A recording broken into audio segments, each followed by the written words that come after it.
Les opérateurs télécoms sont habitués à une grande croissance des usages, puisqu'à peu près tous les ans, entre 2007 et 2017, on a constaté à peu près 30% d'augmentation sur nos réseaux. Alors évidemment, la crise Covid a été un formidable booster, avec des besoins énormes, critiques, pour continuer à vivre tout simplement, continuer à travailler, continuer à rester en contact avec ses proches. Et ce chiffre de 30%, il est passé jusqu'à 50% dans certains pays, avec des usages comme la vidéo qui ont explosé. Alors d'abord, nous, opérateurs de télécom, on est très fiers, Orange les premiers, d'avoir des réseaux résilients qui ont permis d'absorber cette croissance et d'apporter le service à nos clients, apporter le service au pays qui était si critique.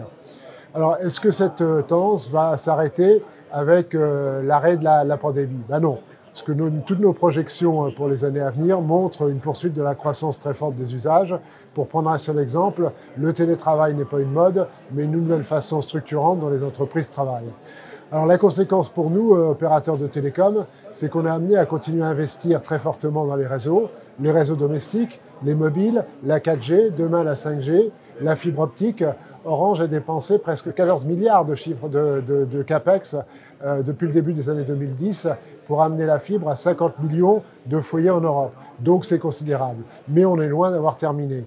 Sur les réseaux internationaux, on a besoin de câbles transatlantiques, de câbles sous-marins globalement, pour pouvoir écouler tous les trafics qui partent vers le reste du monde, puisque je rappelle que 90% de l'Internet mondial circule par les câbles sous-marins. Et puis bien sûr aussi des réseaux terrestres.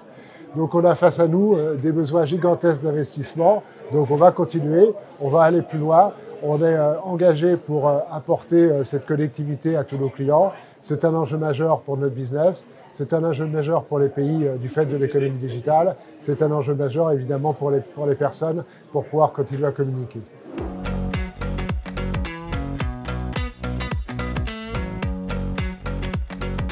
On arrive vraiment là aujourd'hui à une situation dans laquelle ce problème d'investissement est majeur parce que le secteur des télécoms n'a jamais été autant intensif du point de vue du capital dépensé.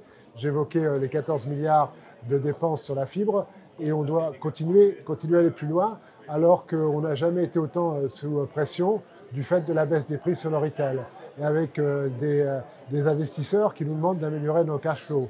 Donc il y a une espèce de contradiction, de risque qu'il faut lever. Et pour ça, ce qu'on pense, pour aller plus loin, pour continuer, il faut rechercher d'autres modes de financement. Alors, d'abord, il faut continuer à partager les réseaux, parce que si on partage les réseaux de télécom, on sera plus efficace, on pourra partager les dépenses, mieux les rentabiliser. Ça, c'est le premier point, et ça, c'est un point fondamental. Le deuxième, c'est qu'on crée des véhicules dédiés en matière d'infrastructure. On crée des filiales qui sont dédiées à l'infrastructure et pour lesquelles on fait appel à des acteurs financiers du marché, des fonds qui adorent ces infrastructures parce qu'elles génèrent des revenus récurrents, garantis sur le long terme, ce qui nous permet de nous développer et de participer à la consolidation du marché. Et puis la dernière chose, c'est qu'on voit qu'il y a beaucoup de nouveaux acteurs, des acteurs publics ou privés, des collectivités locales, des États, des fonds qui lancent des appels d'offres pour de nouveaux projets, des projets de boucles locales optiques dans les pays, pour des projets de raccordement à des câbles sous-marins, pour des projets de backbone terrestre. Et on pense que ça peut être aussi une façon pour nous, en tant qu'opérateurs de télécom, d'y répondre et de participer finalement à cet apport d'argent frais sur le marché.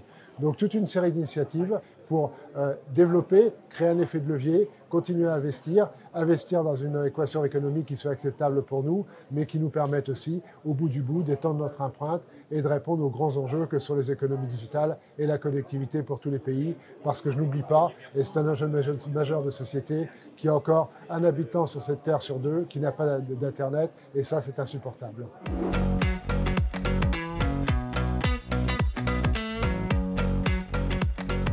Les infrastructures ont beaucoup de valeur et c'est ce qui fait leur attrait vis-à-vis du marché. Parce qu'au fond, quand vous avez des infrastructures et que vous les partagez entre opérateurs, vous avez des revenus garantis, récurrents, sécurisés pour le long terme, donc ça a énormément de valeur. Et quand vous regardez la valorisation boursière des opérateurs d'infrastructures, vous arrivez à des 15 à 20 fois leur EBITDA, là où les opérateurs de télécom classiques, qui sont du service grand public, avec une forte pression concurrentielle, ont des valorisations qui sont autour de 5.